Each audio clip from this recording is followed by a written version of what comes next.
Merci. Monsieur Dominique Martin.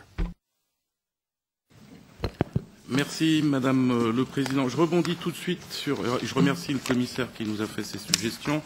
Et je rebondis tout de suite sur le dernier intervenant qui parle du point 5 en disant que souplesse et flexibilité ne créent pas l'emploi, mais créent le chômage. Alors, je ne sais pas de quel pays il parle, mais en France, les lois très contraignantes, enfin le Code du travail fait que les entreprises sont soumises aux effets de seuil, c'est-à-dire plus de 10 salariés, plus de 50 salariés, hésitent à embaucher et en contrat à durée indéterminée et utilisent le travail temporaire comme variable d'ajustement. Donc en France, ce n'est pas vrai.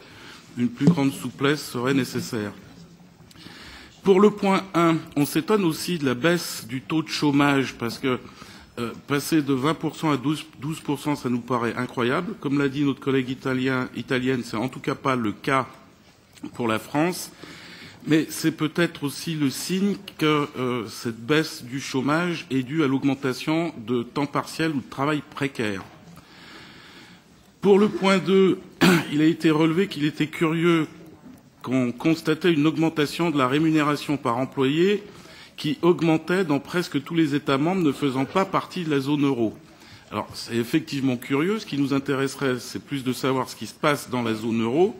Mais en tout cas, c'est un aveu magistral qui tente à prouver que moins on travaille avec l'euro et plus on est prospère. Ou inversement, plus on nous impose l'euro, plus on nous impose la précarité et la misère. Pour le point 3, on s'aperçoit que objectif 2020, avec son austérité et son pacte budgétaire, a créé du chômage. Or, le commissaire emploie une formule qui est antonyme.